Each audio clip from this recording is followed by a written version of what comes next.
is Ruth Scaife, and I am going to be reading the Weatherman's manifesto from the Weatherman Underground. You don't need a weatherman to know which way the wind is blowing. This is for those who would rather listen than to read it themselves. International Revolution. The contradiction between the revolutionary peoples of Asia, Africa, and Latin America and the imperialists headed by the United States is the principal contradiction in the contemporary world. The development of this contradiction is promoting the struggle of the people of the whole world against U.S. imperialism and its lackeys. Lim Pio, long live the victory of people's war. People ask, what is the nature of the revolution that we talk about? Who will it be made by and for, and what are its goals and strategies? The overriding consideration in answering these questions is that the main struggle going on in the world today is between U.S. imperialism and the national liberation struggles against it. This is essential in defining political matters in the whole world, because it is by far the most powerful. Every other empire and petty dictator is in the long run dependent on U.S. imperialism, which has unified, allied with, and defended all of the reactionary forces of the whole world.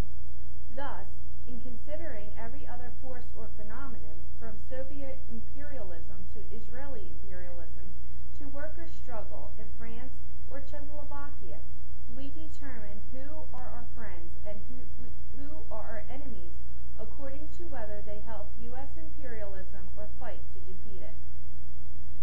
So the very first question people in this country must ask, in considering the question of revolution, is where they stand in relation to the United States as an oppressor nation, and where they stand in relation to the masses of people throughout the world whom U.S. imperialism is oppressing. The primary task of revolutionary struggle is to solve this principal contradiction on the side of the people of the world.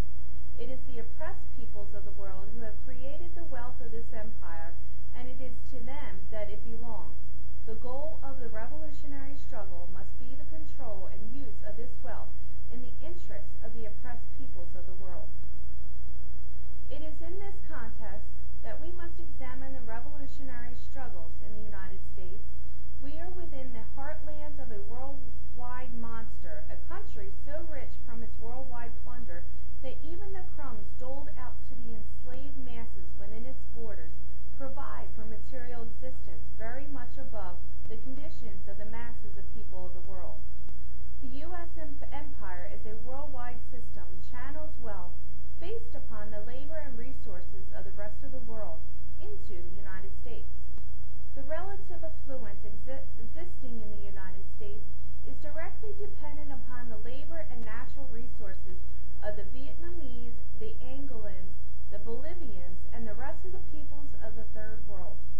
All of the United Airlines Astrojets, all of the Holiday Inns, all of Hertz's automobiles, your television set, car, and wardrobe already belong, to a large degree, to the people of the rest of the world.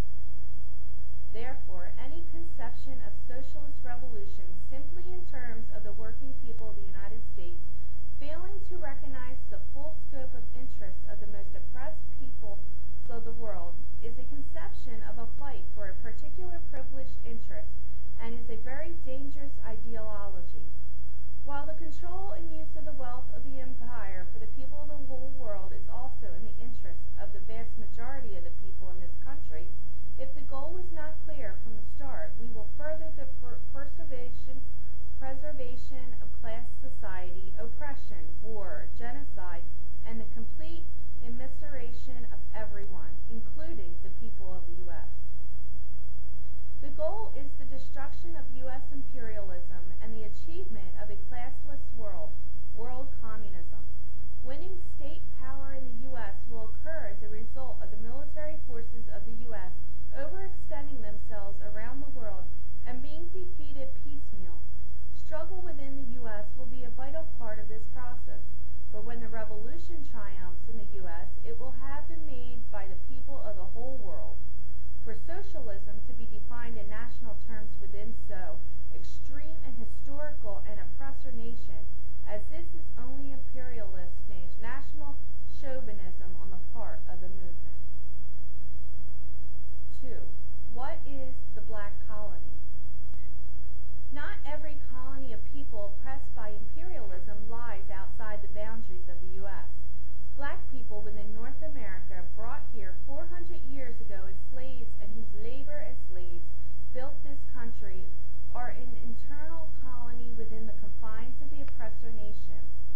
What this means is that black people are oppressed as a whole people in the institutions and social relations of the country, apart from simply the consideration of their class position, income, skill, etc. As individuals, what does this colony look like?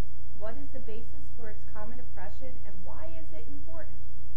One historically important position has been that the black colony only consists of the black belt nation in the South, whose fight for national liberation is based on a common land, culture, history, and economic life.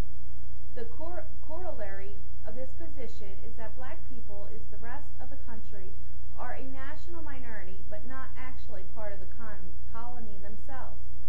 So the struggle for national liberation is for the black belt, and not all blacks. Black people in the North, not actually part of the colony, are part of the working class of white oppressor nation. In this formulation, Northern black workers have a dual role: one, an interest in supporting the struggle in the South, and opposing racism as